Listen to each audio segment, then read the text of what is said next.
the Shanghai Gold Exchange and the Shanghai Futures Exchange that there was going to be a large stand for delivery in Western capital markets. Was actually, as it turned out, we're talking about 36 million plus ounces of silver in a stand for delivery on COMEX. Incidentally, the whole of the COMEX system had a data fault. Now, did they pull the plug because they couldn't resolve the situation? I mean, we're talking about a delivery of $2 billion worth. I think that's just showing, if you like, that the squeeze is on. You know, the squeeze is pushing up the spot, and the futures price is either following or it'll go into backwardation, whatever. The recent developments surrounding the Shanghai Gold Exchange and the Shanghai Futures Exchange have intensified global attention on precious metal market integrity and liquidity stress. Reports of a massive 36 million ounce silver stand for delivery in Western capital markets, equivalent to roughly $2 billion, signal a level of physical demand that the paper market structure is not adequately equipped to handle. What makes the episode particularly striking is the coincidental data fault that forced COMEX offline at precisely the moment this unprecedented delivery pressure emerged. Analysts, including Alasdair Macleod, note that such simultaneous operational disruptions raise serious questions about whether the system was genuinely overwhelmed or whether intervention occurred to prevent an unmanageable exposure from materializing. Moreover, the distinct behavior between spot and futures prices underscores the depth of the liquidity squeeze gripping the silver market. As physical demand surges, spot prices push higher, while futures attempt, with limited success, to maintain structure amid deteriorating arbitrage conditions. Traditional price convergence mechanisms rely heavily on ample supply and the ability of market participants to deliver physical metal back into the system. According to Alasdair Macleod, the absence of sufficient physical inventory and the growing difficulty in executing arbitrage explains why futures prices increasingly lag or even fall into backwardation. This divergence reflects the market's acknowledgement that synthetic paper claims no longer provide credible representation of underlying metal availability. These events also highlight deeper systemic vulnerabilities within Western precious metal exchanges. The fact that a single large delivery request can strain or potentially destabilize COMEX illustrates the fragility of a structure heavily dependent on leveraged paper positioning. Should more institutions attempt to convert paper claims into physical metal, the system's capacity to honor obligations would be severely tested. Alasdair Macleod and other market observers suggest that this may mark the early stages of a shift toward greater emphasis on physical ownership rather than derivative exposure. If physical demand continues to accelerate, market architecture, long reliant on confidence in paper claims, may be forced into a fundamental realignment that exposes long-standing structural weaknesses. Before we continue to discuss this, please subscribe to our channel and activate the bell icon for timely updates. Silver first. Silver, there's no doubt about it. There is a liquidity squeeze. And in fact, in both gold and silver, we've got this extraordinary situation with metals going into new high ground or not far off it, definitely in bull markets. And the speculative interest on the buy side, as it were, is minimal.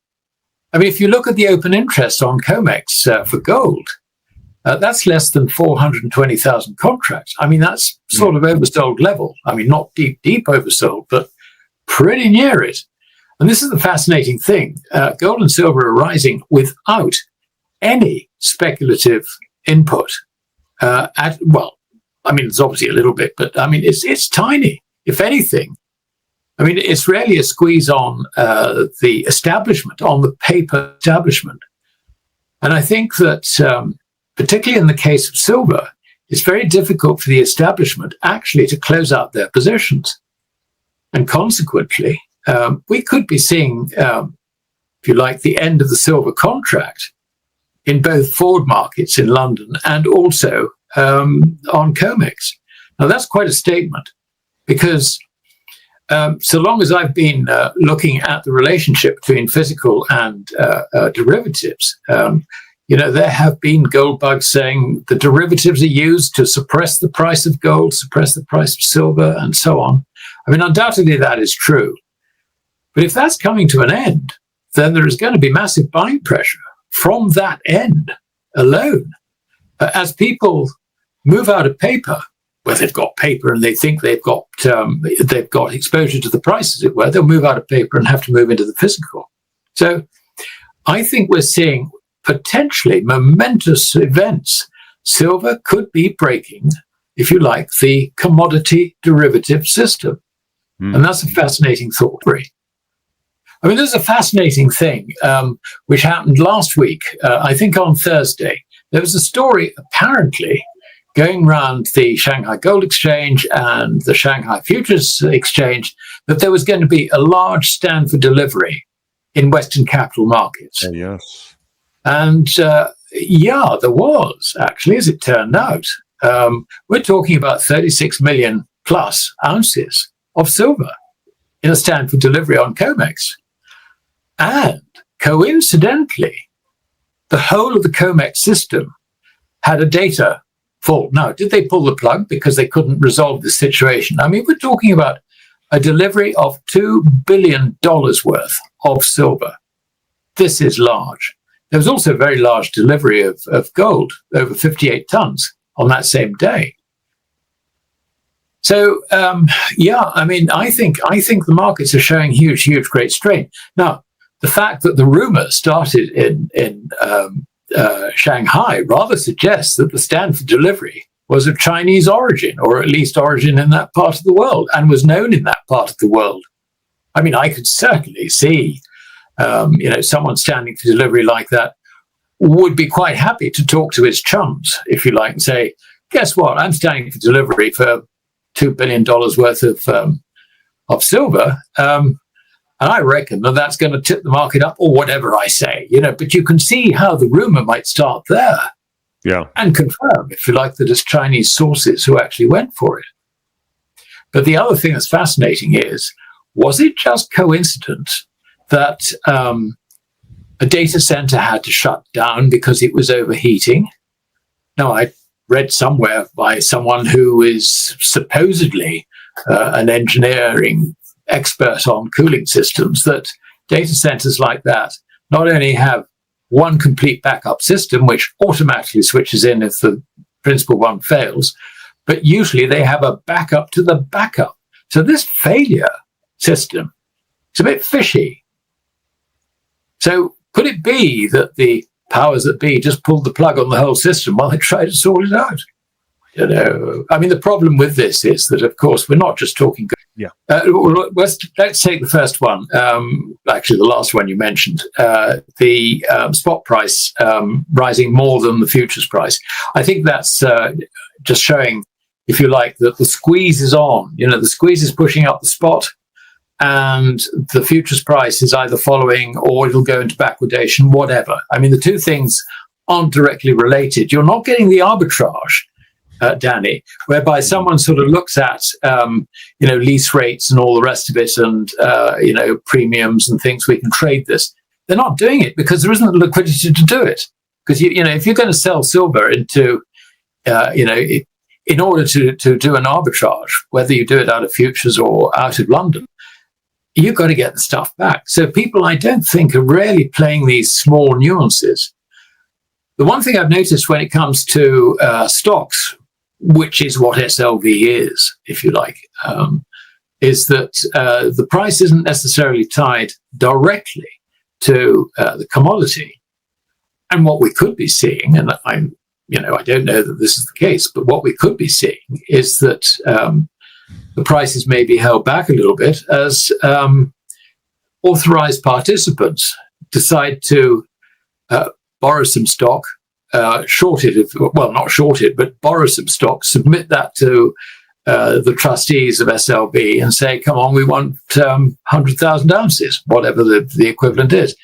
There are those games going on, which is one reason why I'm not at all keen on having ETFs. I mean, if you're an investor and you can't think otherwise, then go and play in the ETF markets. But if you come a cropper, I mean, just bear in mind, you're not buying physical metal. You're buying a piece of paper, which is a derivative of it. No more than any other derivative. I mean, if derivatives are in danger, then I would suggest that ETFs are not necessarily the best way to play this market. The ongoing dislocation between paper and physical precious metal markets has become increasingly difficult to dismiss, particularly as liquidity tightens and speculative positioning on COMEX remains historically subdued. Alasdair Macleod emphasizes that gold and silver are rising despite minimal speculative participation, indicating a genuine squeeze on the paper establishment rather than a momentum-driven rally. The unprecedented delivery demands, such as the 36 million ounces of silver reportedly stood for delivery, signal structural pressure within the derivative system itself. According to Alasdair Macleod, this dynamic reflects a deeper fragility in the veneer of liquidity that has long supported Western futures markets. Compounding this stress, irregularities such as the simultaneous COMEX data center shutdown raise legitimate questions about operational resilience and systemic transparency. If authorized participants are resorting to borrowing stock or manipulating ETF flows to manage exposure, the divergence between spot prices, futures, and exchange-traded holdings may widen further. As Alasdair Macleod warns, ETFs ultimately remain paper claims rather than true ownership, and in an environment where physical demand is asserting dominance, reliance on derivatives could prove increasingly risky. Well, I think that's all you need to know. This is a squeeze on the system. China has gone out of the market completely. I mean, you can't arbitrage silver from China to sort out our markets, and that is if they were prepared to do it anyway. The squeeze is also in China. I think it's a global squeeze, and it's the result of over 5, 6, maybe 6 years of supply shortage relative to demand. And demand is just, going off the scale with photovoltaic cells and all the rest of it. So silver it's being driven, if you like, by industrial means. There will come a point when the investment community wakes up and decides we better have some silver. I'm not going to speculate as to what their thinking might be. But at the end of the day, you can't resist a bull market in anything. When you see something going up, you might ignore it for a bit, but then there comes a point where you can ignore it no more, and you've got to go and buy some. We have yet to see that. And it's perfectly capable of taking silver. Well, I mean, we're approaching 60 as we are. I mean, spot is 58.3. 60 is a doddle this week, easily. I mean, that's not a forecast, but I wouldn't be surprised. 70, 80, 90, 100. I mean, this is equally possible. The other thing, of course, and I'm going over to gold, which we need to move on to, is that what gold is telling us is that the whole fiat currency system is getting into deep trouble.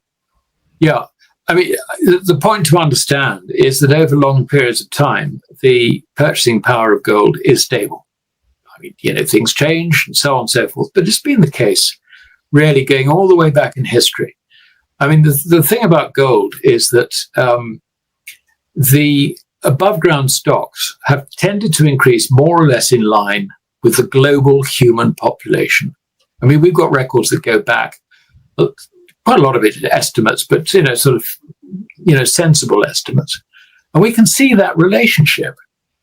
And not only that, it is embodied in all our laws that it is real money, final settlement, expunging all counterparty risk. That's the important point. And it doesn't matter what the US Treasury says, whether it's a pet rock or whatever. I mean, they're just promoting their own fiat currency instead. But the fact of the matter is that in everyone's common law, gold is money, and it is a stable form of money, and has been and will continue to be through millennia. So when we see the gold price rise in 1971 from $35 to currently $4,234 as we speak, I mean, that's not gold rising, that's the dollar declining.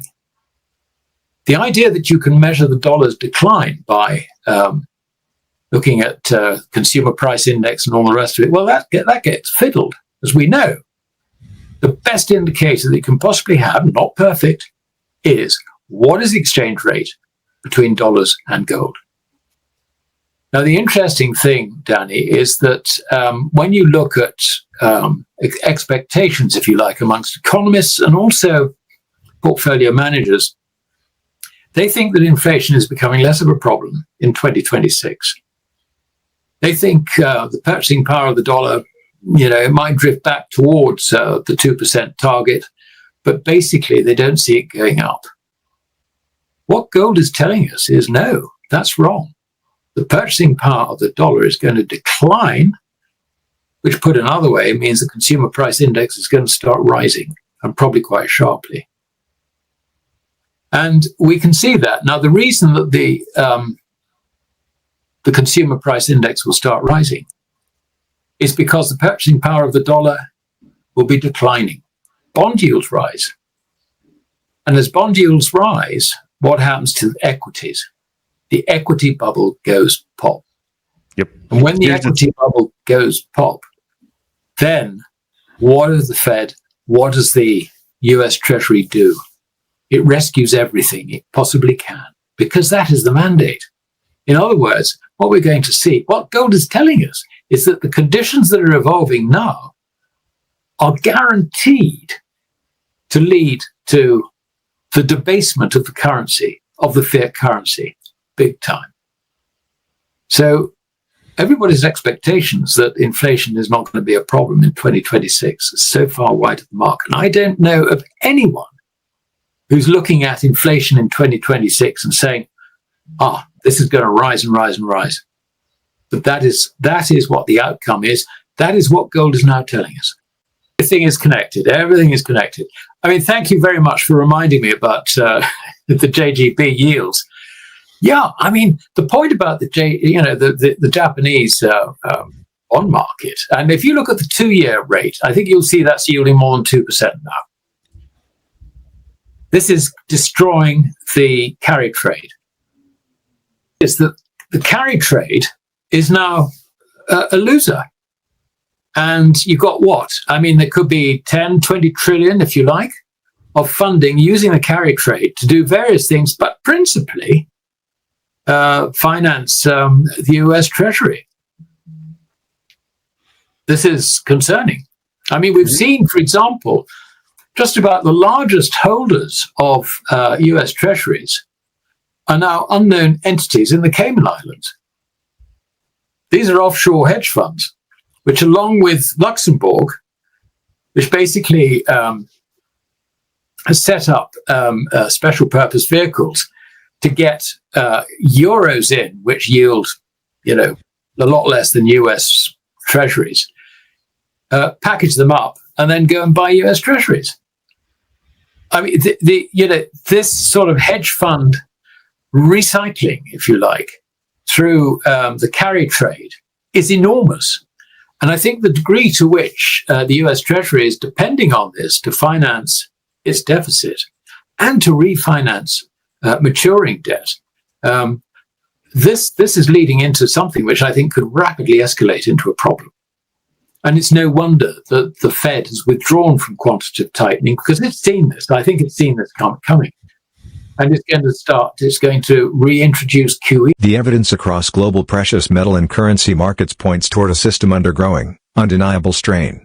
A multi-year structural shortage in silver, driven by explosive industrial demand and shrinking global liquidity, has now evolved into a full-scale squeeze visible in both Eastern and Western markets.